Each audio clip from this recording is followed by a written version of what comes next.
You're not eating, Edwina. I'm not hungry.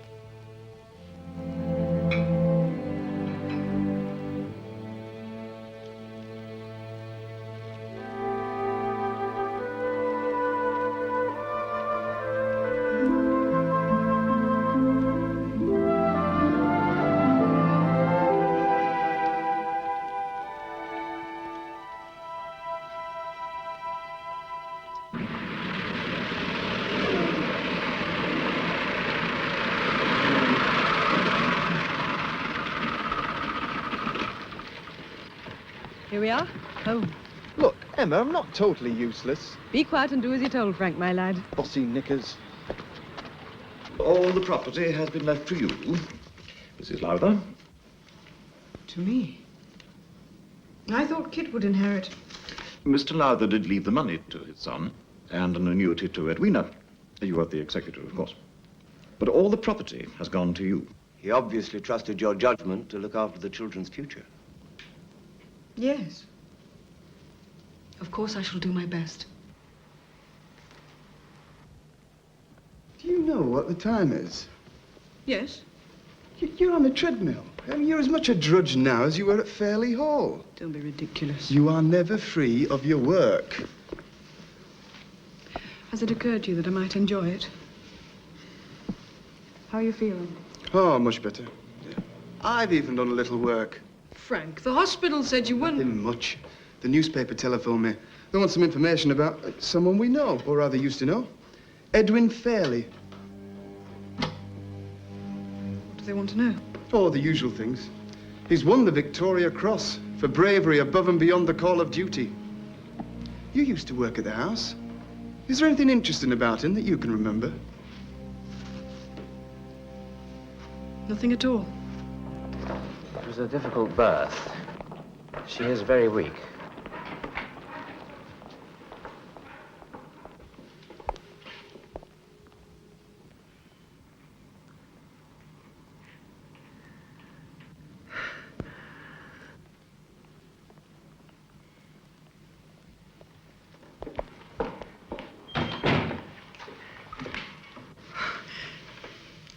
It's a boy. Yes. It's wonderful. Blackie will be so pleased. As soon as you're discharged, you're coming to stay with me and the children. I want him to be called Brian. Remember how you looked after me when Edwina was born? Well, it's my turn. Come closer. I want him to be part of a good Catholic. Blackie is so careless about those things.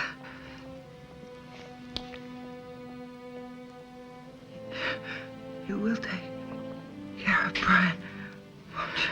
You're going to do that?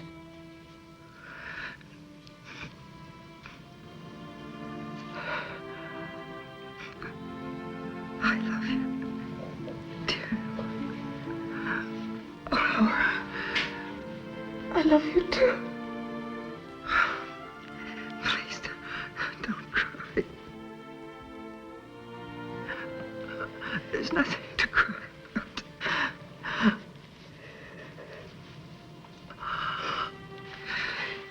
Listen to me, Laura. You must fight. Please, fight.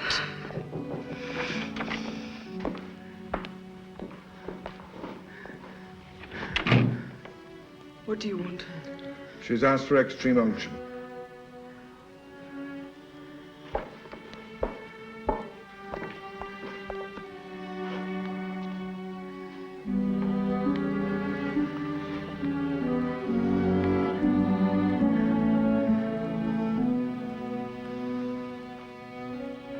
Per instem, sanctam, Oncione.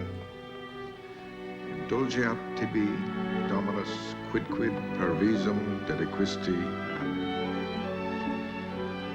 peristam sanctam uncionem, et suam iissimam misericordiam indulgeat tibi.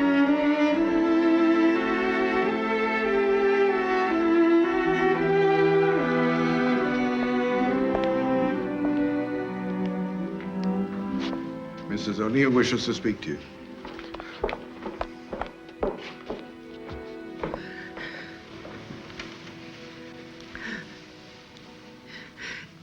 Tell Blackie that I love him.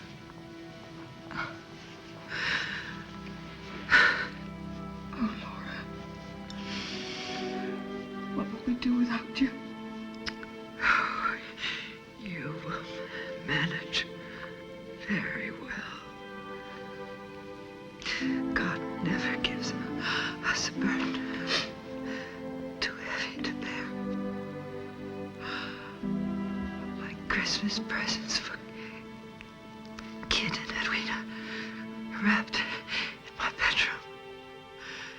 Is that something for you? I put it.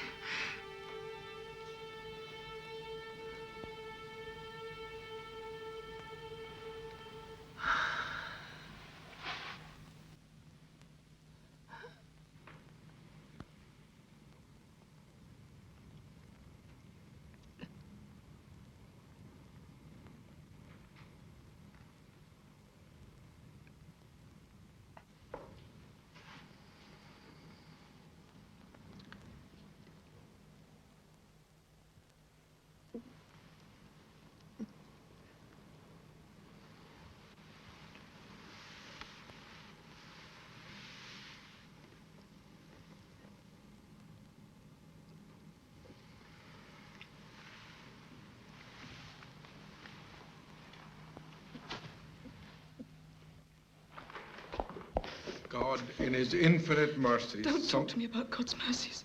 She never sinned. She never hurt anyone. She should be alive. The baby is alive. But Laura is dead.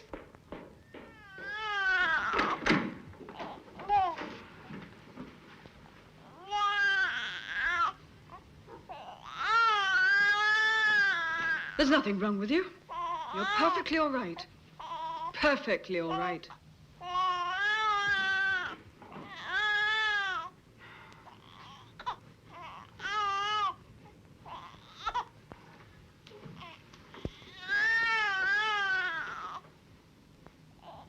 I suppose it wasn't your fault. All right. There. There. It's all right. Mrs. Lowther's name is not to appear on the board of MRM, nor as an officer of the company. Mrs. Lowther is, in fact, the sole shareholder. But it is essential that this remains a confidential matter. We're to function as an acquisition and holding company. There are more than adequate funds. Mrs. Lowther has sold off her late husband's properties for an excellent price. And so, as far as everyone is concerned, you are the company. But why the secrecy, Ainsley? It is Mrs. Lowther's wish. Thank you, that sounds excellent. Oh, incidentally, I hear that Thompson's mill is not going too well. It seems that Gerald Fairley has failed to deliver on several orders. You might let me know of any developments. No, I shall be in London next week. You can reach me at the Ritz. Frank, love, I'm sorry. You look wonderful. Thank you. I can't imagine why you've never married again. Who would I marry? There's a war on. There are no men around. Ah, there soon will be. Now the Americans have come in, this war can't last much longer. I'm serious, Emma. You should get married again. What about Blackie? What about him? He's always adored you. You looked after that baby of his like one of your own. He seems the perfect match. Don't be silly, Frank. Blackie's like a brother to me. Besides, I'm not sure that I want to remarry at all. Oh? I don't want a man getting involved with the business. Oh, that blasted business. I don't know. How much money is enough for you? How much is there?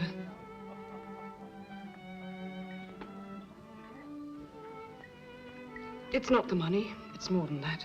I just think... Do stop worrying, Frank, or I shall get the next train back. I'm sorry. That's not you. There are two men across the room. They keep looking at us. Don't look now. Well, you are the best-looking woman in the room.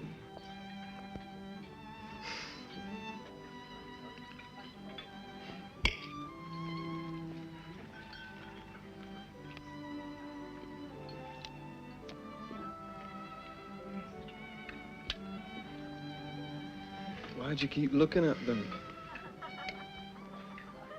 If you can drag your gaze away from the beautiful lady in the lame, perhaps you and I could have a conversation. Oh, sorry, Dad. When you're going to go back to France? As soon as this leg of mine puts itself right. I'm going to see Adam Fairley this evening. He's not very well. Olivia's death was a terrible blow, poor chap. It's Mr. McGill, sir.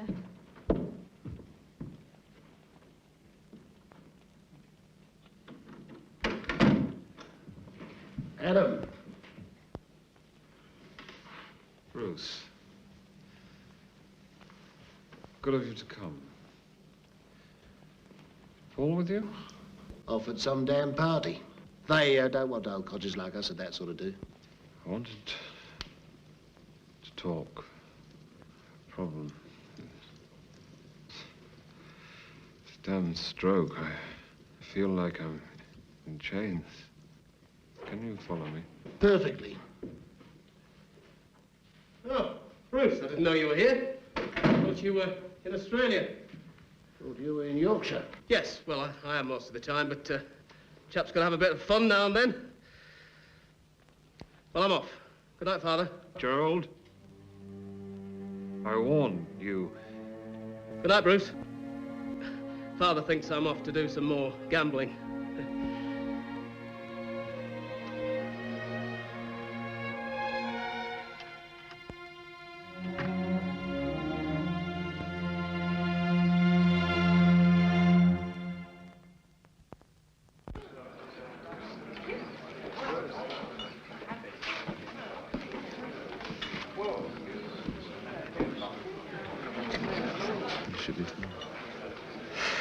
Frank, we have to leave. Emma, Dolly is not just our leading actress. She considers herself the hostess. Heavenly of you to come. This is the genius that I was telling you about. And Emma, at last he's dragged you to London. We must have a long talk. Oh, God. Lulu Ruenda has just captured the field marshal. Introduce yourselves, darlings. Paul McGill. My sister, Mrs. Lowther. Well, I'm certainly glad I decided to drop by Dolly's tonight. Do all Australians have bad manners, Major McGill? Or are you special? I'm sorry, Miss Mostyn, I must go. I don't feel very well. Oh, something disagreed with me at dinner. Well, a glass of champagne will work wonders. Come along, Mrs. Lowther. Perhaps I can prove to you the colonials are civilized. Over here. I take it you find this rough and masterful technique works with some women. With most women. I am not most women, Major. Oh, no. No, you're not. You're more beautiful than most women. And more strong-minded. Yes, two, please. Thank you.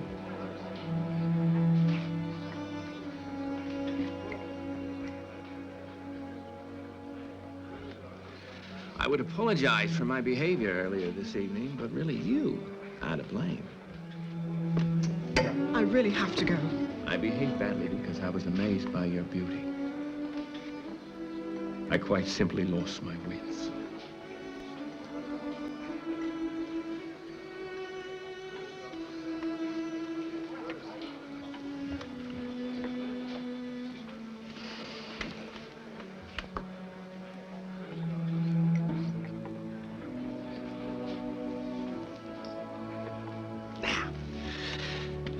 Tell me about the luckiest man in London. Tell me about Mr. Loudon. Where's he? My husband was killed on the Somme 2 years ago. Oh, my God. I'm sorry.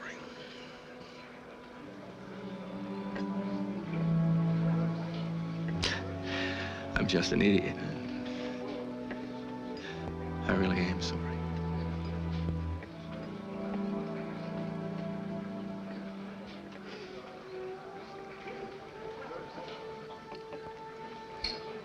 Will you have lunch with me tomorrow? Feeling better? And how is the wounded warrior? Shall I be seeing you tomorrow at your father's luncheon party? No, I have another appointment with Destiny. Destiny? Don't think I know her. Still, one can't be acquainted with everyone in London. I must circulate.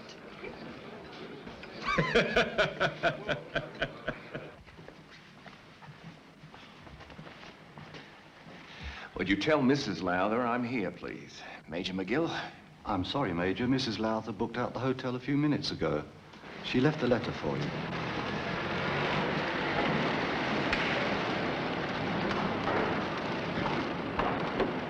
Will you please wait?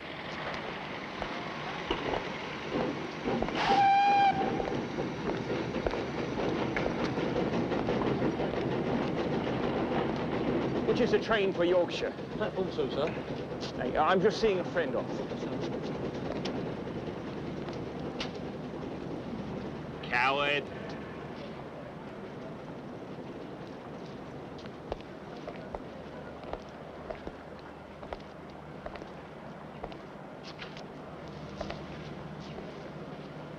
You're running away. Who are you afraid of? Me? Or yourself? I haven't much time left before I have to go back to France. Will you stay in London till I go?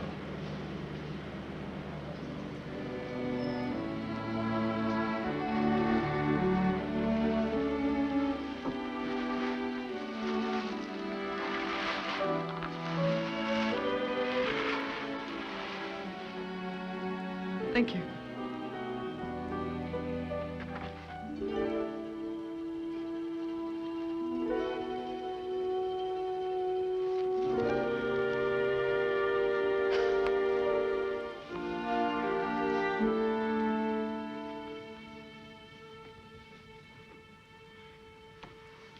Paul, how did you... Through the door.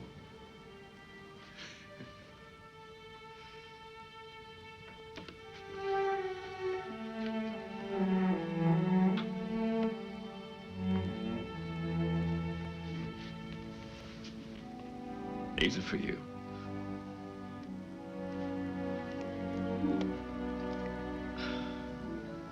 Put them on. They're beautiful.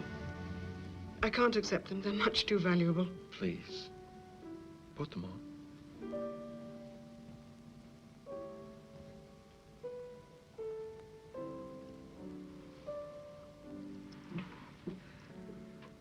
My father gave them to my mother.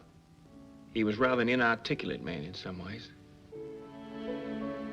It was his way of saying he loved her.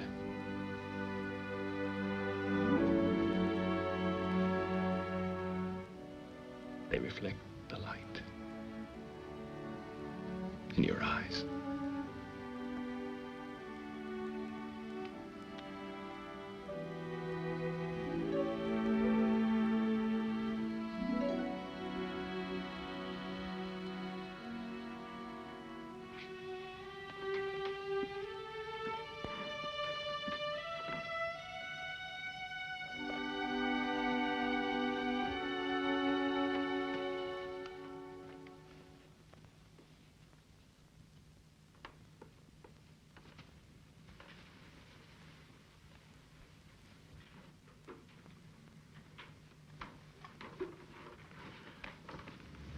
How did you arrange that? It wasn't easy. You're angry. Yes, I don't blame you. blame you. I'm not very subtle, am I?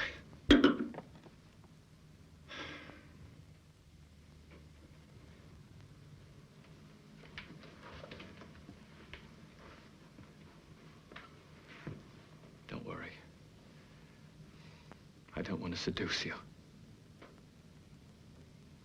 It's not good enough. I'm going to go back to my room, lock the door after me, and when you're dressed, I'd like to take you out to dinner. No obligations. Right?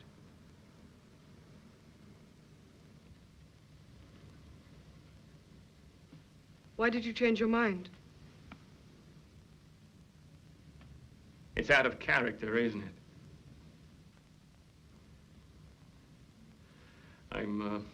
I'm astonished at myself.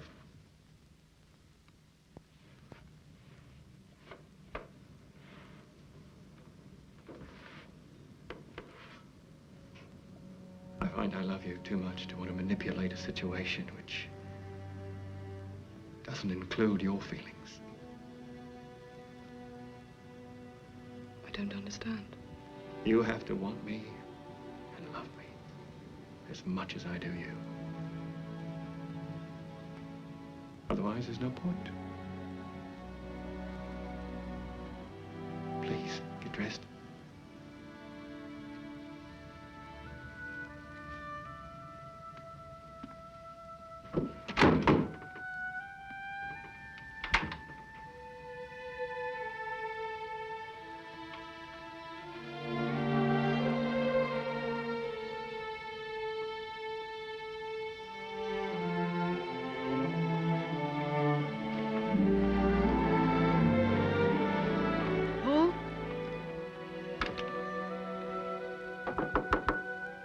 Paul?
Tat, on Elklimore Tat, on Elklimore Tat.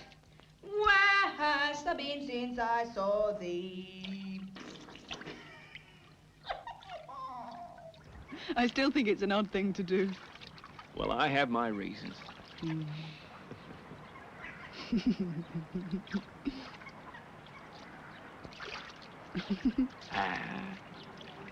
I have two things I want to tell you. Yes? The first is that I have never loved anyone the way I love you.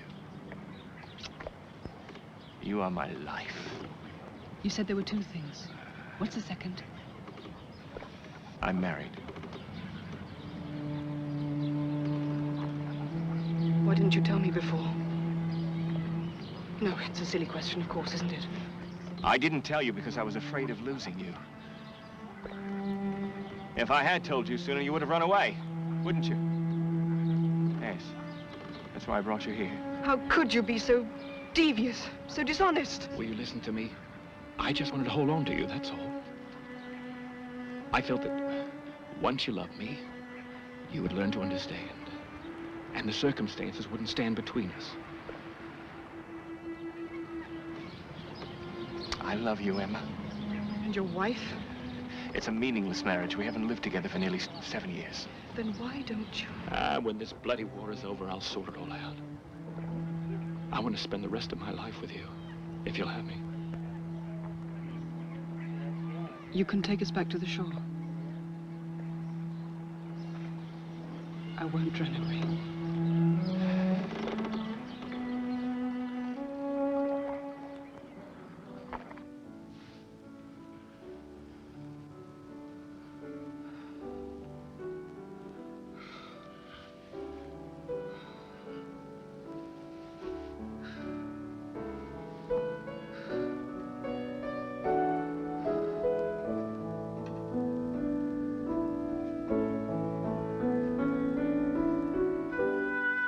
Tell the factory they can go ahead with the Lady Hamilton line. I checked the fabrics before I left. Goodbye, Gladys. Thank you.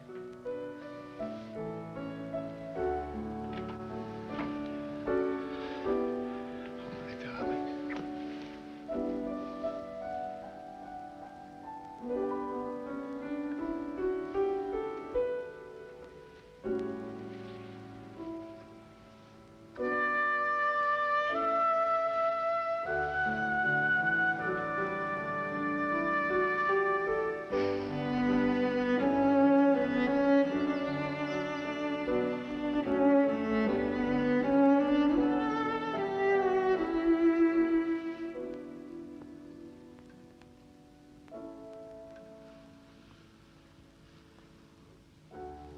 Being selfish. Very. I must call the children. Right. Hello? Room 120. Could I have that Yorkshire number, please? I have to go to the bank.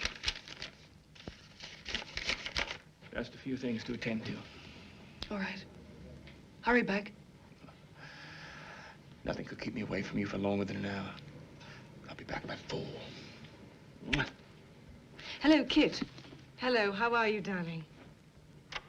Why? Where are you going? Of course. What time will you be back? All right. I'll call again tomorrow. Give Edwina my love. Bye-bye, darling.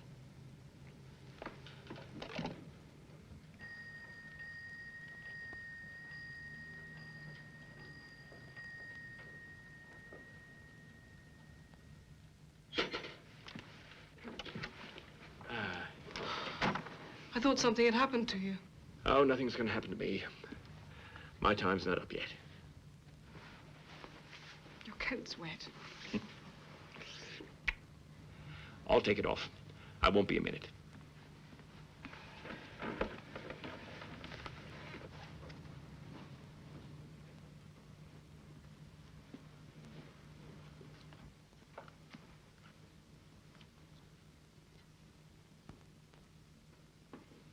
I feel as if I've kept you away from your father and from your friends. What's wrong? You've been to the War Office. Then you went to your father to say goodbye. You're going, aren't you? Very soon. Yes. When? Tomorrow. Oh, my God. Oh, Paul, I can't bear it. Yes, you can. Oh, yes, you can. Yes, you're brave. Yes. I don't want us to talk about me leaving anymore. I want us to think only of now, this night. 'Cause until this mess is over, that's all we've got.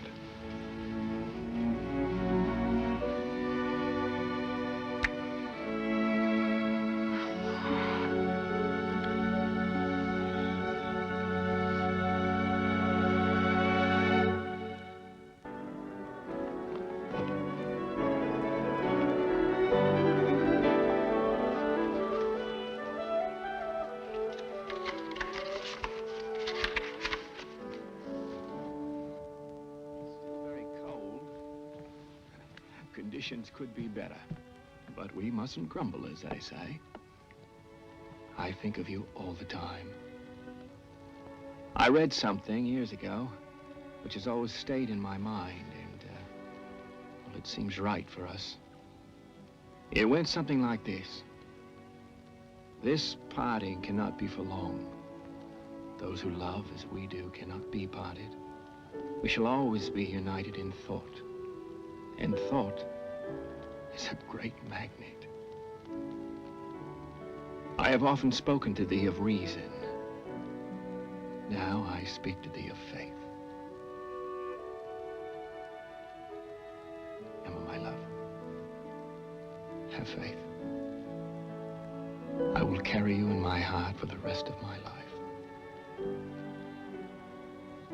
Paul.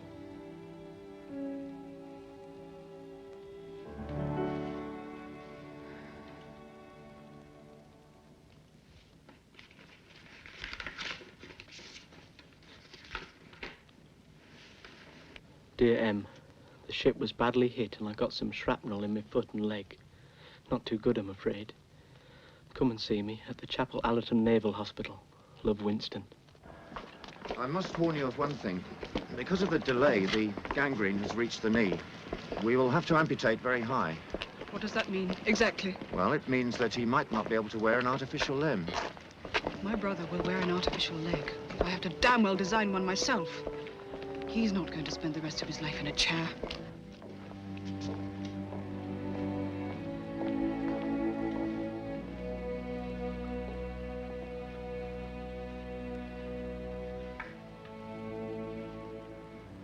Hello, Winston. Hello, Em.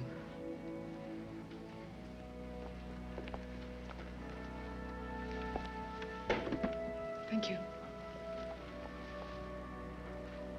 Have they been telling you I must have an operation? I'm not having it. Listen to me, Winston. If they don't amputate, you'll die. I might as well be dead with only one leg. My life will be finished. No, it won't. I know it seems terrifying now, but... Oh, Win, if you delay any longer... Please, please, I'm here.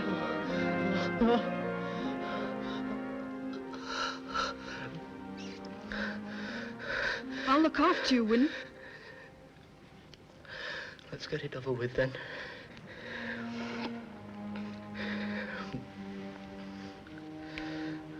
Miss Bossy Knickers.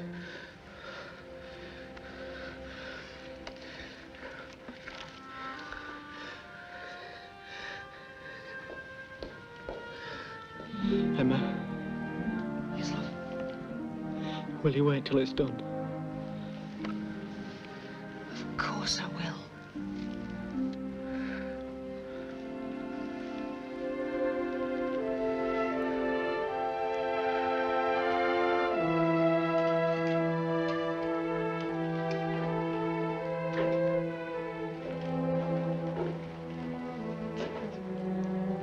It's all right, you're doing fine. That's very good balance. Come on, Win. You learned to walk when you were a nipper. You can do it again.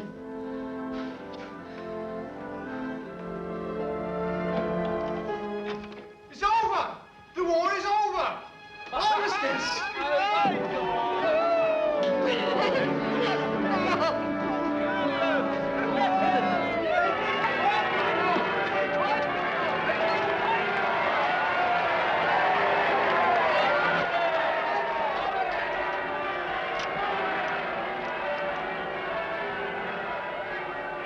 Winston! I walked upstairs.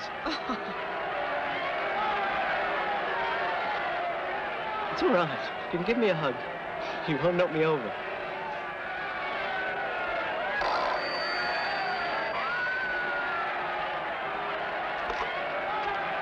Hello? Hello? I can't hear you properly. Who is this speaking? Paul! Where are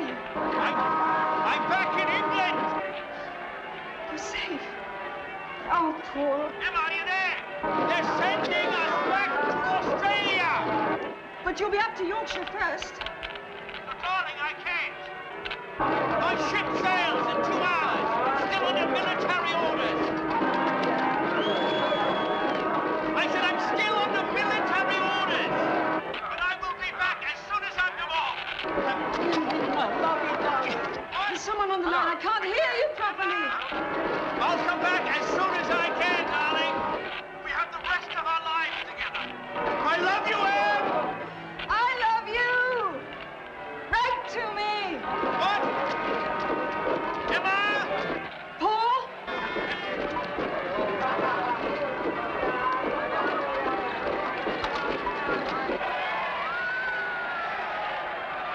Write to me.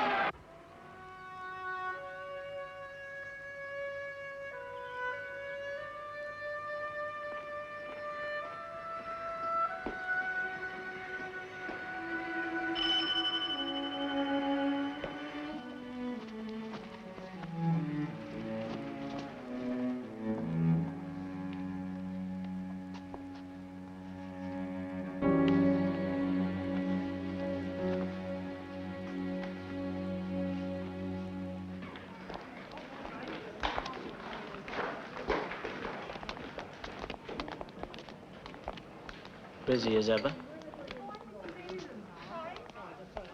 How would you like to work for me, Winston? I need someone I can trust. Is there a genuine job for me? This store is just a part of it. I have other businesses. I have companies, real estate, Thompson's and Leighton's Mill, and there's the MREM company. You never mentioned that before. Ah, that's because no one knows I have anything to do with it. Men don't like doing business with women when it's a question of high finance. And there is another personal reason. Now, you have some news for me. Yes. Well, as you know, since that is, since MRM acquired Proctor's company, the turnover's improved. I should hope so. It was in a deplorable state. The point is, we've heard Gerald Fairley has approached Alan Proctor for a loan. Of course, Fairley has no idea that, well, you are in effect Proctor's. How much does he want to borrow? £200,000. Really? He has been having a bad time at the card tables.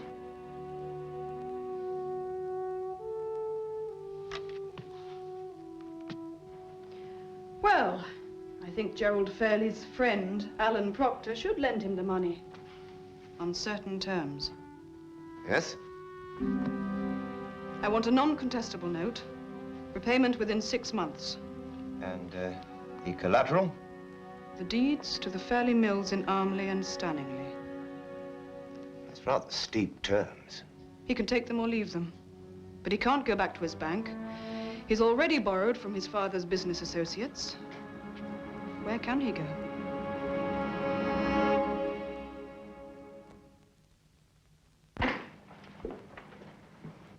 Mummy, you're home. I thought you were out riding.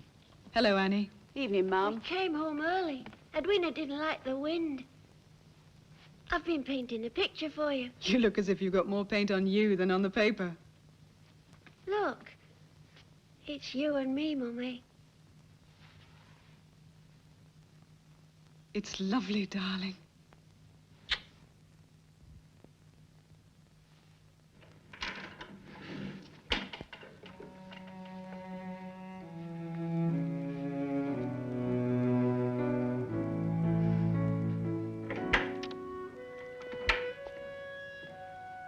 You're back at last. I had to work late.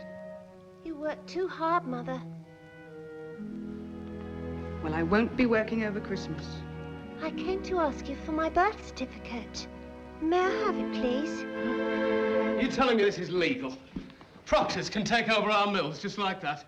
You put the noose around your own neck, Gerald. There's nothing I can do to help you. But well, it's piracy. It's the law. If you can't pay off the note you hand over the mills, why on earth did you do it? I needed the money. Well, why didn't you seek legal advice first? No point. I had to have the money. I thought Alan would be reasonable. But he's turned on me. He's stolen my mills. Alan hasn't stolen your mills. You handed them to him on a plate. You could lend me the money, couldn't you, Edwin? Are you mad? I haven't got £200,000 plus the interest due. You're supposed to be the brains of the family. Tell me what to do. You still own the one mill here at Fairley and the brickyard. Stop gambling. Cut down on personal expenditure and build up the one mill you have left. It's not so easy these days. There's a hell of a lot of competition. Your bloody Emma Hart, for one. She's helping to ruin me. Stealing some of my best men for her mill. Your bloody whore's been a nuisance for quite a while, you little bitch. I don't think you'd better say any more. What? Don't you want to hear the truth about your working class little piece? Emma has made a success of her life, despite us. She's a sparky little trollop. Matter of fact, I tried to sample her goods myself once in Armley. But I feel soiled just touching you. You are scum.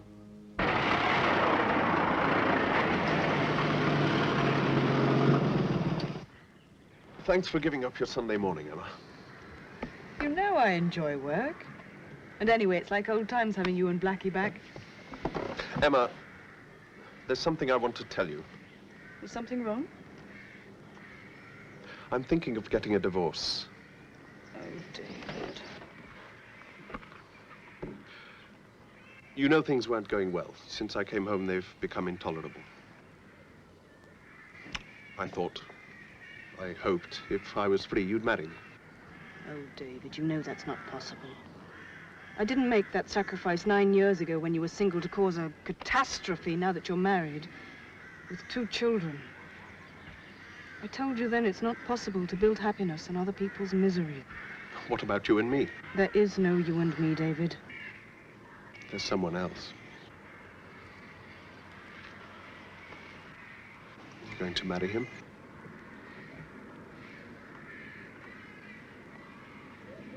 No. He's gone back to his own country. I haven't heard from him for some time. I don't think he'll come back.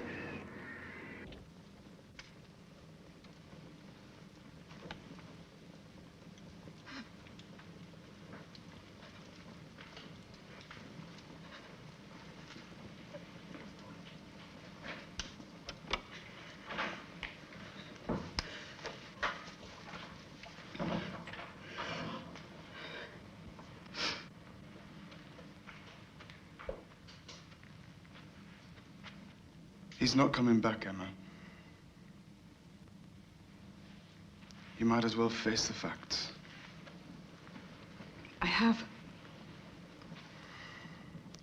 I don't usually interfere in your life, but there are a few things you need to know. You mean that he's married? I didn't realize you knew. I suppose Dolly told you. Only because I asked her, and out of concern for you. It seems a new leading man was in Australia last month. He was to have met Paul McGill at some reception, but Paul wasn't there. He was on holiday with his wife.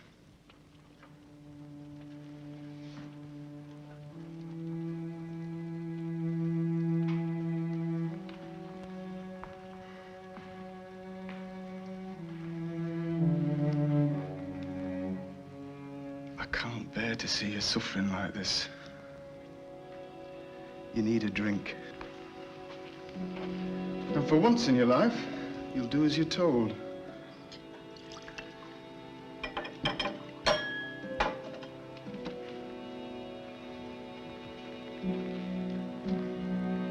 To the future. The future, Frank.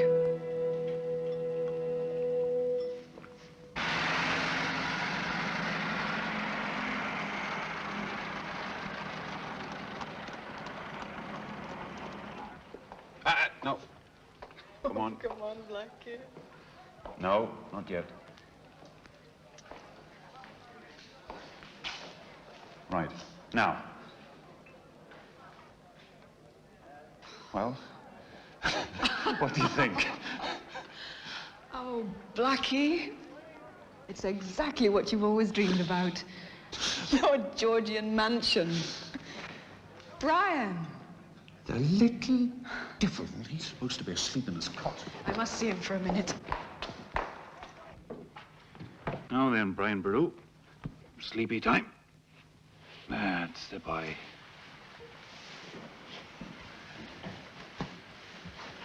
Look at him. Look at that dark hair. He's a real O'Neill. Oh, I was hoping he might look more like Laura.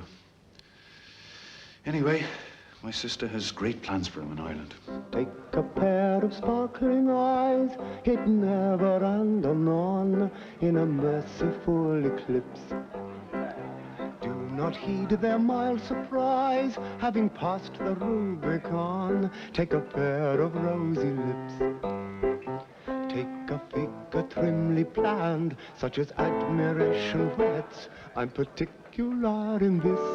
Take a tender little hand, fringed with dainty fingerets. Press it, in parenthesis. What's happening to Owen? What does she see in him? If I can, I'm a very lucky man, and I'll take them if I can. I still think she's overextending herself. And she tells me she's thinking of building a store in London. How in the world is she going to pay for it all? Will you make a happy man? You can, you can. I'll go and check on Nancy. You can, yes, you can.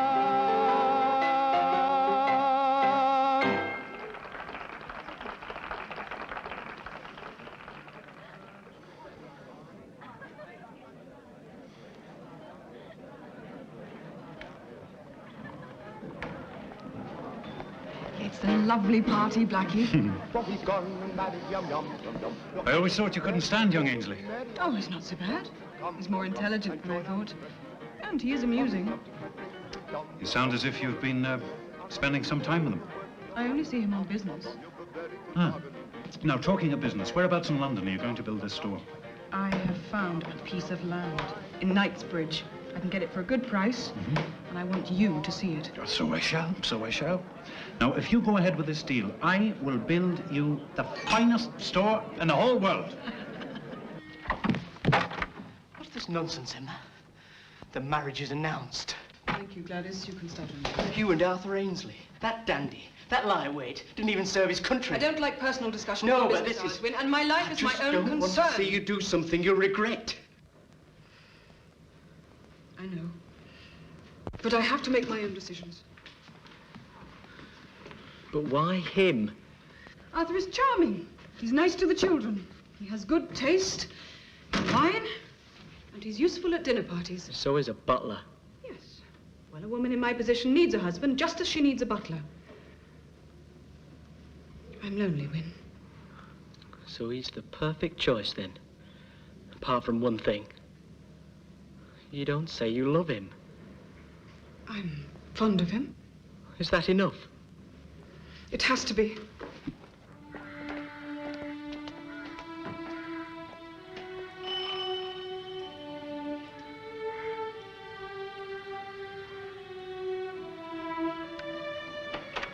Mrs. Lowther, please. I'm afraid Mrs. Lowther's away, sir. She's on her honeymoon.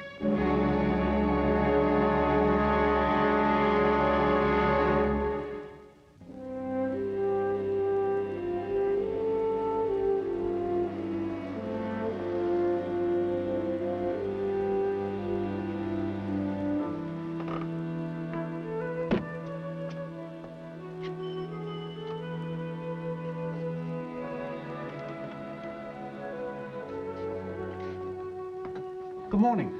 Good morning, sir. My name is O'Neill. I have an appointment to see Mr. Gerald Fairley. Very good, sir.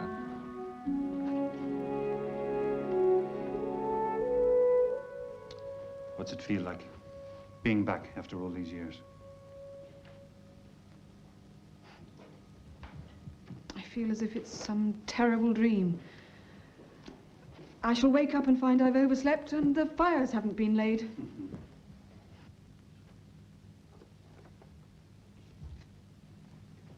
You wouldn't have found that in my day. Have you any idea how many times I dusted those panels, beat the carpets, polished the furniture, cleaned that grate? I counted once. I bet even you can't remember. I remember everything, Blackie.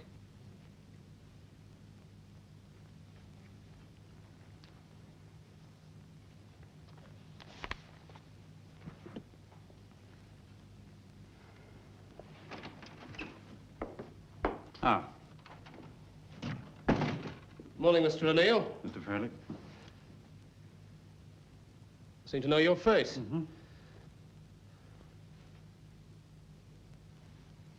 You have no right to bring this woman here. Get away from my desk. I believe this is in fact my desk. What the hell are you talking about? You sold Fairley Hall to Deerfield Estates, did you not? Well? I am Deerfield Estates. And yes, this desk is listed on the inventory. And since you have already cashed the check from Deerfields, this is now my desk. And, of course, my house. I cancel the sale. Certainly, if you can return the money. Please vacate the house by the end of the week. Oh, and would you arrange to have your personal belongings removed from Fairley Mill by 5 o'clock today at the latest? What? I'm not wrong in thinking that you sold Fairley Mill to the General Retail Company 2 weeks ago, am I? General Retail Company is a division of Proctor's which is owned by a company called MREM. Yes, I'm afraid I own MREM, too. It's plain theft. It's business. You vindictive bitch. You want everything we've got. Yes. How can you cold-bloodedly set out to ruin someone? That was my plan, but you did it yourself, really. I just helped you along the way.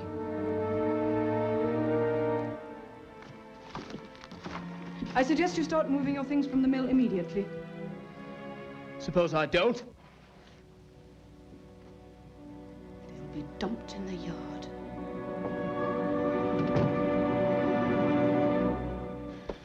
Well, it's a solid enough place, Emma.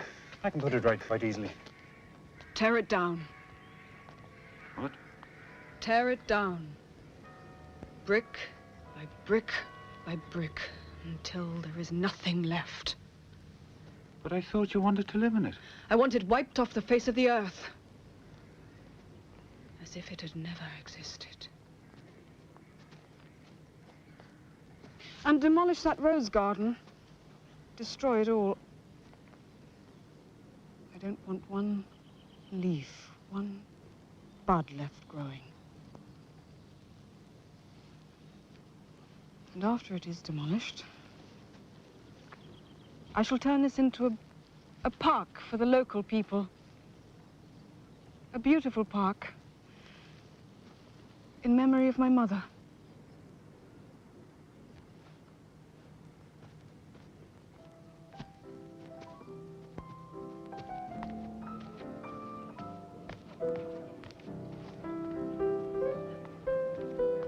Penny for your thoughts.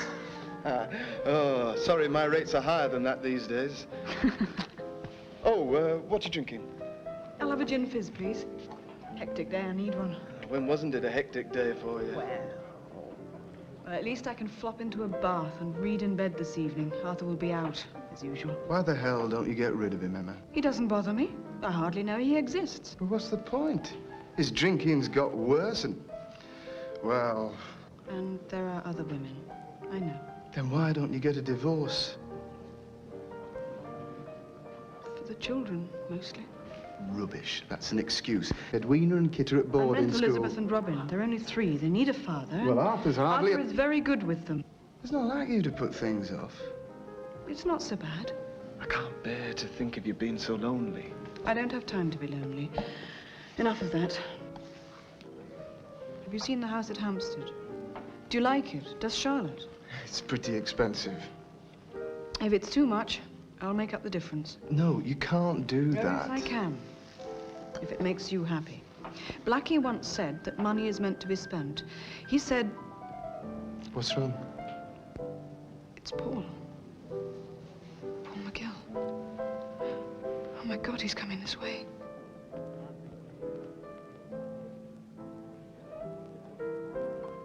Hello, Emma.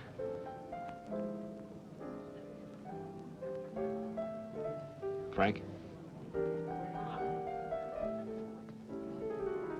Well, you haven't changed. Except for the short hair. I like it.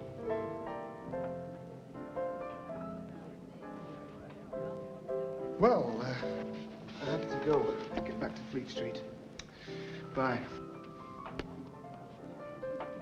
I have to go to excuse me. Emma. Don't be angry with Frank. I asked him to arrange this meeting. Because I knew you would refuse to see me. Do you blame me? No? Would you just listen to me? Please. Is your wife here with you? What? The last news I had of you, you were on holiday together. Was this about 4 years ago? Yes? Yes, well, Constance threatened to kill herself. We had to take her to a clinic in Brisbane. She's an alcoholic. I don't want to hear about it. Why didn't you write? I would have waited forever. I sent you letters. Why didn't you even answer my letters? I sent cables. And they all got lost in the post. No. Here. My letters to you, yours to me. I don't understand. Well, I'm not surprised. Here. It's, rather a bizarre story, actually. And I won't blame you if you don't believe me, but it happens to be the truth. They were stolen by my secretary. Oh. I knew she was devoted to the firm, but what I didn't realize was that she was very much in love with me. But you knew I was waiting for you. Why didn't you just... come back? When I got home, my father was seriously ill. 3 weeks later, he died. I'm sorry. I was working 16 hours a day, trying to learn it all at once, running the whole show. My father's secretary was a godsend. She knew it all.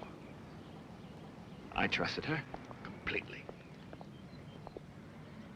So, when I got the chance, I came on a boat to London to find out why I hadn't heard from you.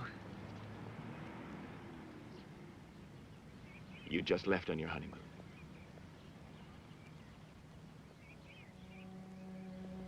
If you were happy now, I wouldn't have told you any of this. But Frank said your marriage isn't working. I thought that Have you thought of getting a divorce? No. Have you? Well, I've tried for years, but Constance is a Catholic and refuses to discuss it. But I haven't given up hope. Have dinner with me. No, I can't. I'm sorry. I asked you once before when you were running away who you were afraid of, me or yourself. I'm not afraid of anyone.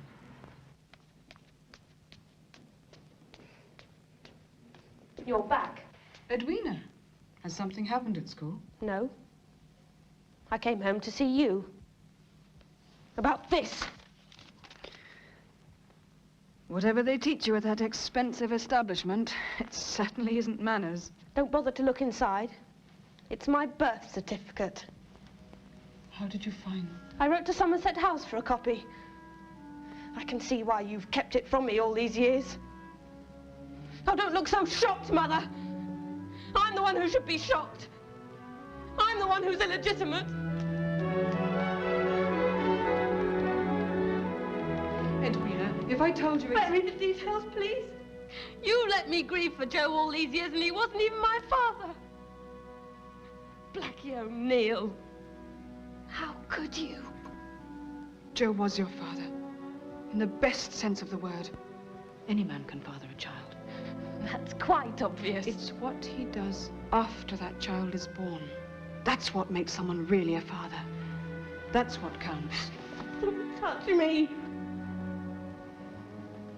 Edwina, I know you're hurt and upset, but I would like to try and explain. I'm not interested in your explanations. I'm going to stay with Aunt Frida for the holiday. Next term, I want to go to finishing school in Switzerland. I take it you'll pay the fees? I have never denied you anything. Edwina, we have to talk. I've said all I want to say. I don't want to see you again.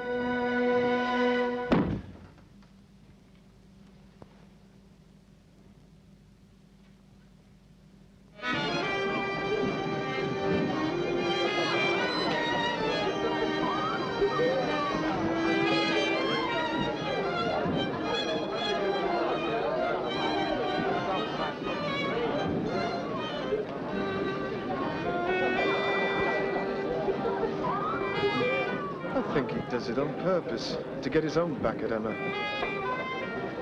And she never complained. Well, that's the trouble. Must be hell, though, living with someone you know's too good for you. I didn't know you were going to be here. They're all friends of my father's.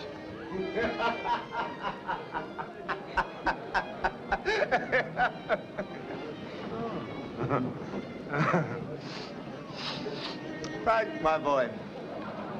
And who's this? Paul McGill, Arthur Ainsley. Friend of Emma's, are you? And the whole family. Nice. The whole family. Well, not quite the whole family. You're no friend of mine. Not yet, anyway. I promised I'd look in at the office. Goodbye, Frank. I'll see you out. Would you excuse me?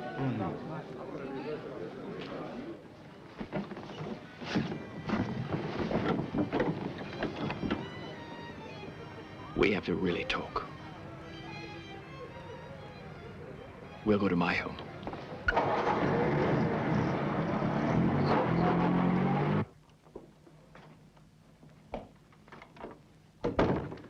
I can't go on just standing by, seeing you so unhappy.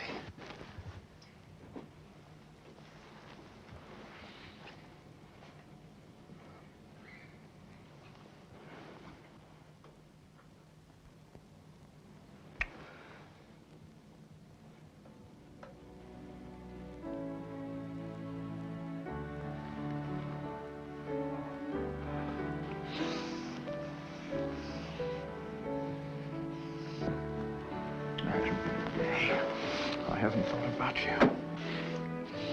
I'm longing for you. Oh, needed you. Wanted you, my love. I've always loved you.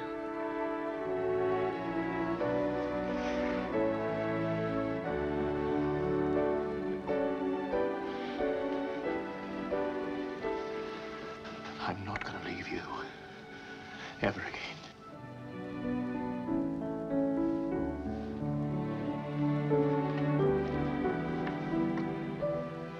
Going to be together. For good. I know.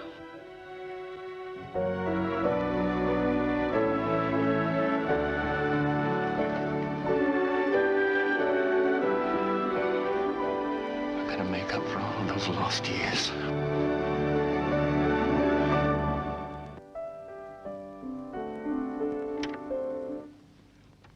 Emma.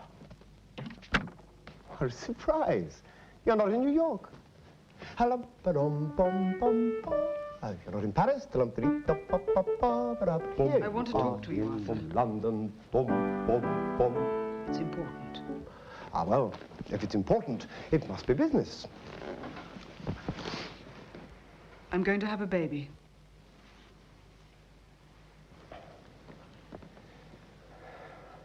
That's rich.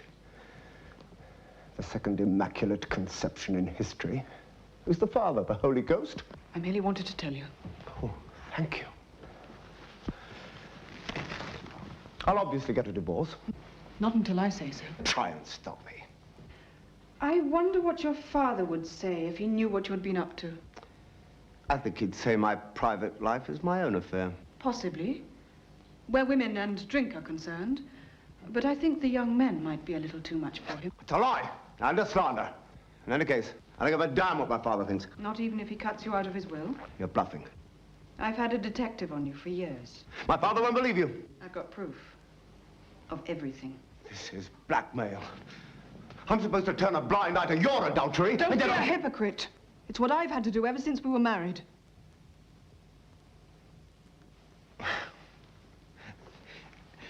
The twins will come with me. You can keep the house. I'll be in touch after the baby's born. I just saw her. She's a real beaut. I want to call her Daisy. Daisy. Great. But I wish you'd let me put my name on the birth certificate as the father. Huh? When she's old enough to understand, we can tell her you're her father. I don't want her to be illegitimate. Oh, it's not so important, is it? You don't know my life, Paul. You couldn't understand. Well, try me, eh?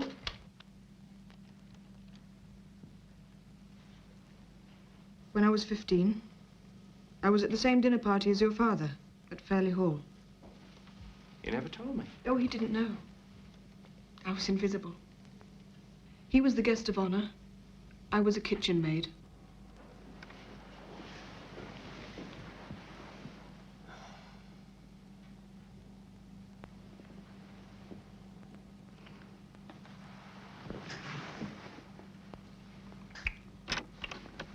There she is.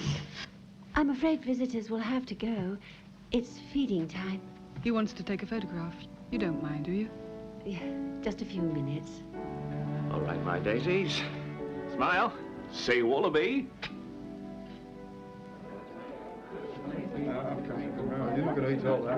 Daisy, my love, time to blow the candles out. Don't forget to wish. It's a great party. Good.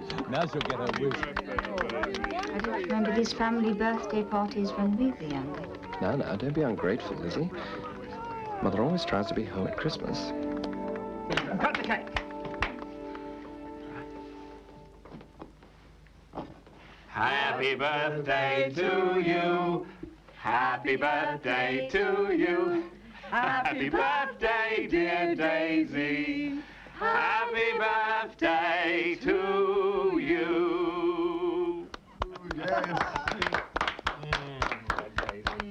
And don't forget next Monday. Good night.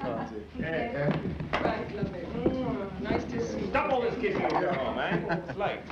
Good night. Good night. Drive carefully. You look beautiful. Good night, Mum. Good night, Paul. Good night. Happy birthday. Go on, I'll take it.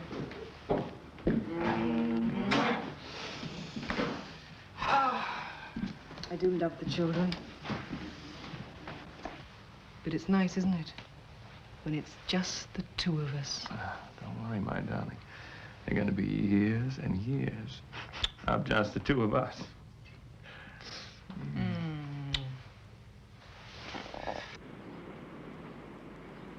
I don't care what their excuses are. If suppliers can't meet orders, they can't blame us for going elsewhere. Follow it up and let me have a report on Monday. Paul, darling, what is it? I've just had a call from Texas. Harry Marriott. Problems with the drilling. What? I booked a passage on the Queen Elizabeth for Thursday. That doesn't give me much time to pack and organize. I want you to stay here. Can't they do without you for once? I have to go to Sydney anyway. To see Constance. One more try for a divorce. I don't want you to go. You might get stuck in Australia if war breaks out. Please, don't go, darling. I won't stay long. Paul. I'll be back with you before anything can happen. Hmm? Yes. Wow.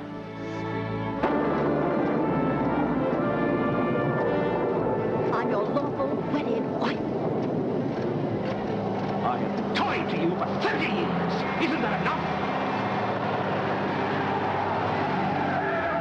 I have been tied to you for 30 years. I'm a Catholic. The church does not allow it. No, no.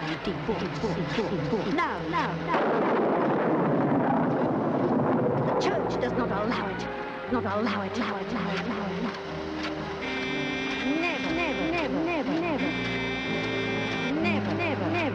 Never. Tied to you for 30 years. I'm your lawful wedded wife.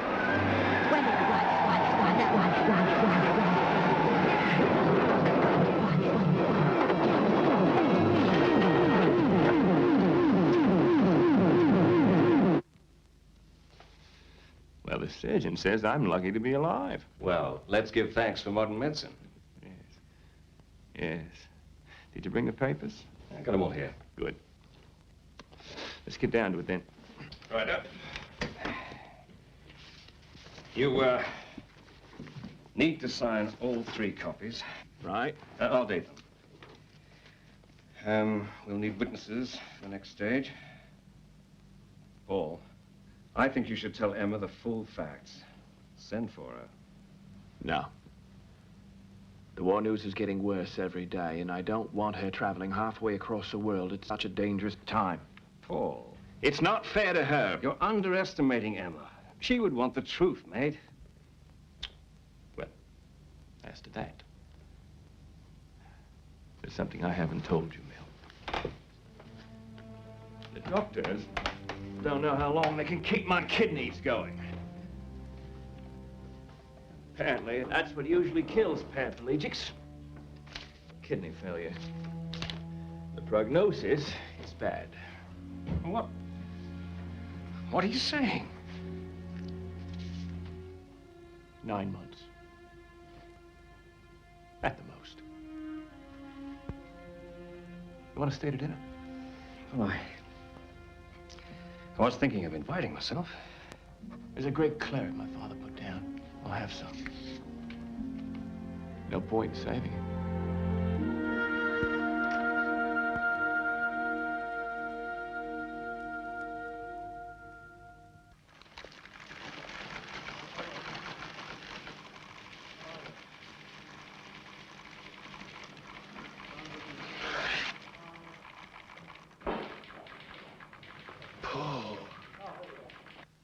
Would you like... A brandy, please. Oh. What's the latest news? We're pretty sure the Nazis are going to move into Poland. That means the men will get called up. Oh, my God, the boys. Robin and Kit will have to go. Perhaps there's something on the late news. Turn it on, would you, Winston?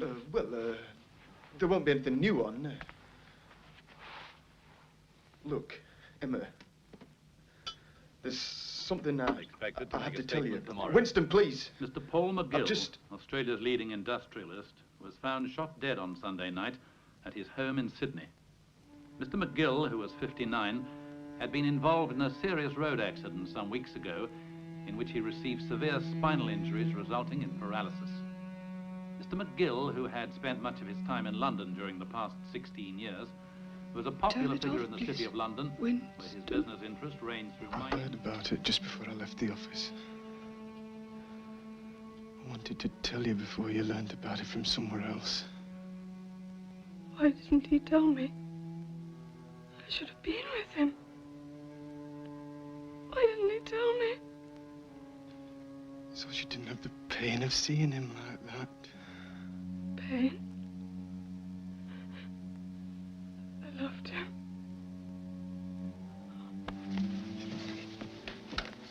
Emma, drink this, Emma. He was my life. I loved him. There's nothing left now. except empty head. Until I can say so.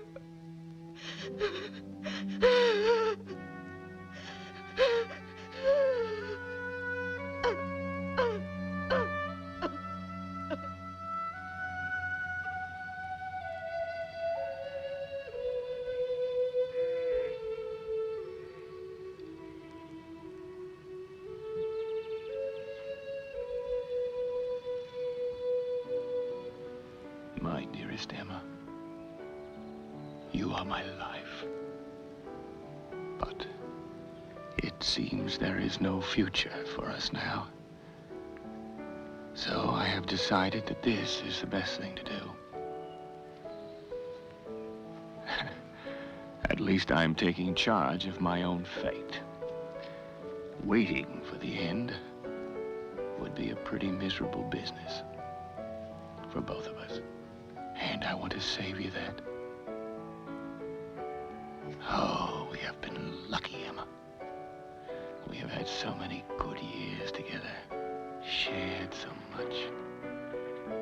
And the happy memories are alive in me as I know they are in you, and will be as long as you live. Thank you for giving me the best years of my life. And, take good care of our Daisy. Your face is before me. Not just a picture on my desk, but your image in my heart. And try, my darling, to forgive me. Forgive me. Forgive me.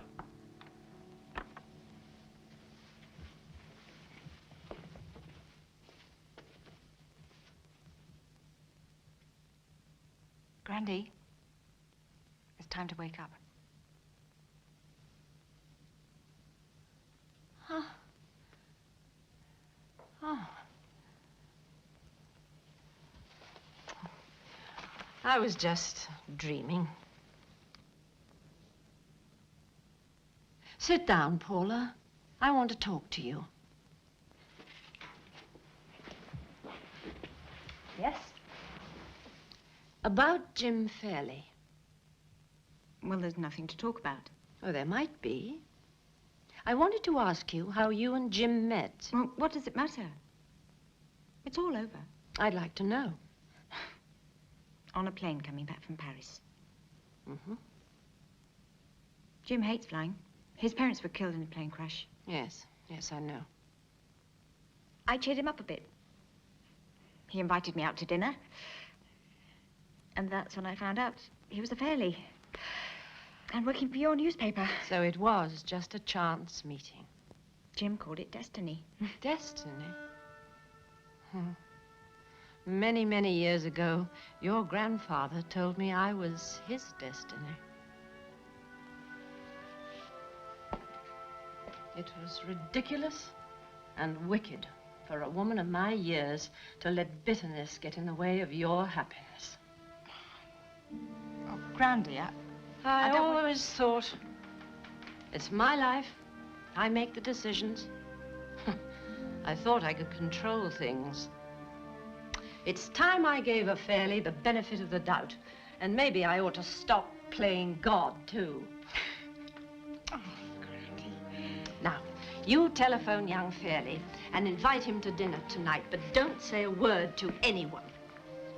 The family will collapse when they see a Fairley walk in. Oh, they'll have other things to think about. Are you sure about this? Very sure.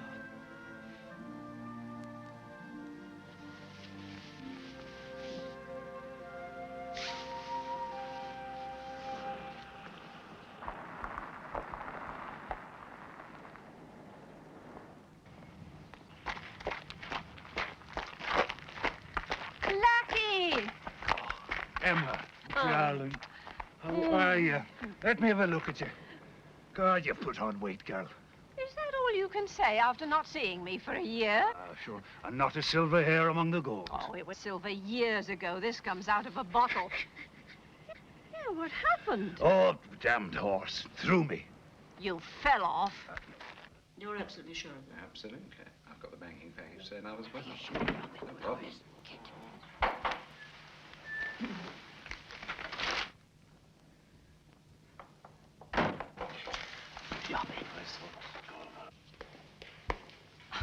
Mother, what is going on? I just walked into the drawing room and Uncle Kit and Uncle Robin behaved as if I was carrying the Black Death. Don't ask me. Nobody tells me anything. Look, she's past it. It'll be easy. I've got people standing by, ready to join us in a takeover. It might be difficult to prove she's actually senile. She'll step down to avoid a scandal. She'd hasten well to know her family doesn't love her. Oh, come in, Blackie. Am I disturbing you? Yes. Thank God. I need a break. Well, you're quite the matriarch, girl. With your brood around you. Or the queen bee. And you know what happens to her when she's outlived her strength. And what sort of talk is this, Emma? Hmm? There's nothing wrong, is there? No. Nothing I can't take care of.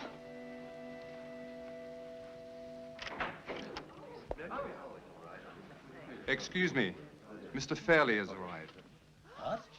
Jim Fairley? What's he doing here?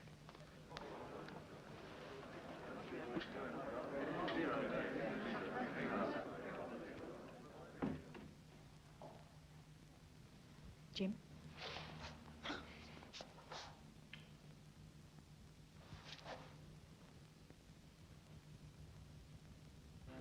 What's he doing here? Getting his orders, I expect. She must love telling a Fairley what to do.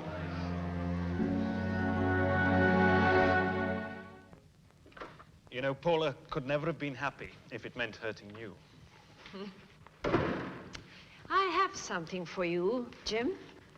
It's a new 10-year contract with the newspaper, and I am appointing you managing director. Mrs. Hart. Emma. Thank you. Emma, I've got something for you, too. I didn't have the courage to give it to you before. Grandfather wanted you to have this.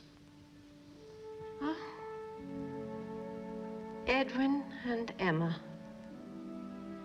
When did he give you this? Just before he died. So, he kept it all these years. He told me the whole story. About the two of you. And I suppose you knew about Adam and your mother. I think I guessed.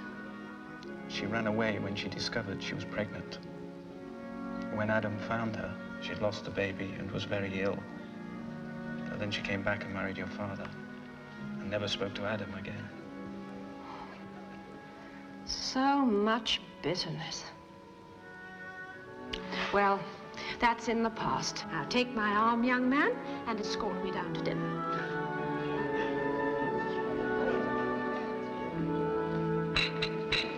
Listen, everybody. I'd like to propose a toast. A birthday toast to Grandmother. I'd like to drink to her continuing good health, for we all love her very dearly. Emma Hart, a great lady to whom we all owe so much. Emma Hart. Emma Hart. Thank you, Emily. Thank you all. Now, this is my birthday party, and I'm reversing the usual procedure. I'd like to give some birthday presents. I, Emma Hart Lowther Ainsley, of Penistone Royal, Yorkshire, being of sound mind and body, hereby declare this to be my last will and testament, revoking all wills and codicils heretofore made by me. Isn't this a bit morbid, Mother? I don't think so. No. Now, this is a rather unwieldy document, so why don't I just tell you what I have decided? Grandchildren first. Anthony, Amanda, Francesca. I have set up a trust fund of £2 million for each of you. And I'm giving you all my houses except this one, most of my jewelry and the art collection, apart from the Van Gogh, which hangs in my office. That is for you, Blackie. What? Well, you always loved it. Daisy will have this house, and the McGill sapphires given me by her father. Thank you. Which brings us to Hart Enterprises. Now, in my view, the best way to safeguard the future of the company is to put control into one person's hands.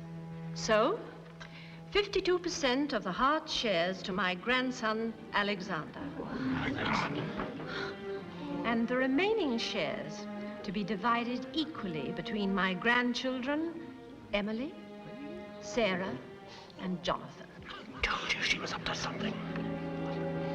Well, say something. What do you want me to say? Well, you said you were going to take charge All of it. right, all right. May I say something? In due course, you may, Robin. Now I come to the Hart department store chain. I built that chain from nothing with the toil of these hands. We all have regrets in life, and one of mine is that when you were a baby, I couldn't spend more time with you. I thought I was doing the right thing. Well, a lifetime's work has gone into making Hart's one of the biggest chains in the world, and I want it to remain that way. I give and bequeath all my shares in Hart's stores to my granddaughter, Paula. I told you it wouldn't work. Don't be bloody stupid. I'm not standing for this. But I don't understand. Thank you, Grandy. And I promise you that Hart's will be safe with me. I know. Now, why don't all of you I have mentioned, and you, Jim, go into the drawing room and start opening the champagne. The rest of us will be along in a minute. Lovely. I don't know.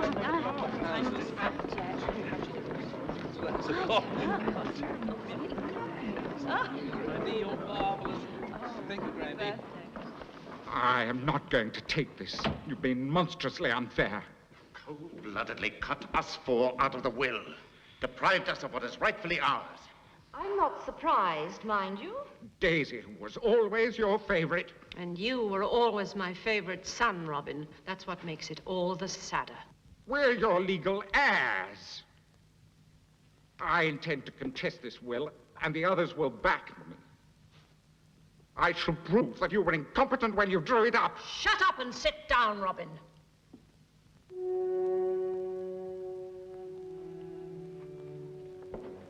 Yes, I did cut you out of my will, and for very good reason. The four of you plotted to take my empire away from me. You planned to snatch it and break it up and sell it off bit by bit. But you underestimated me, and that is a fatal thing to do. I'm not going to be vindictive. These are checks made out to each of you, £1 million apiece. Oh, these are not gifts, by the way. I'm buying you. If you accept your checks, you will sign a legal agreement not to challenge my will. You're a lawyer, Robin. You know that means you cannot ever contest my will.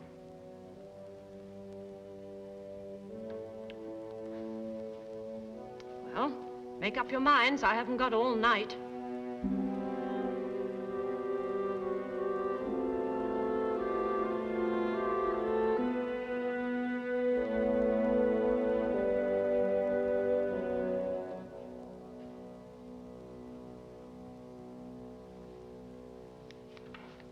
Where's the pen?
I think you've been very wise.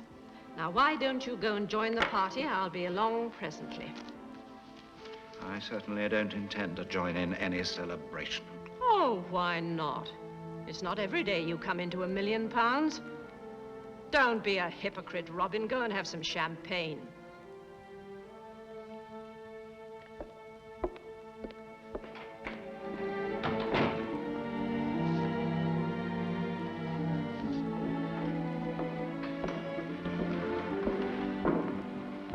Well done, Mother.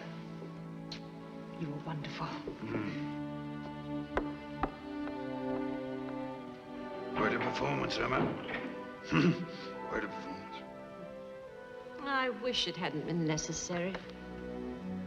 Perhaps it was my fault. Perhaps I made them what they are. Yeah. We're each the authors of our own lives, my dear. They've made themselves what they are. Oh, Blackie, I'm so tired. Well, you've outlived them all. Frank and Winston. Adam Fairley and Gerald. Even Edwin. Poor Edwin. And now Paula will become a Fairley. Strange, isn't it? If I live long enough, I may have Fairley great-grandchildren to bounce on my lap. I'm beginning to think you're a sentimental old woman after all in my heart. Oh, don't you believe it. Remember what you called me once? I'm a hard-headed Yorkshire lass. Are you know? Well, maybe so. Maybe so.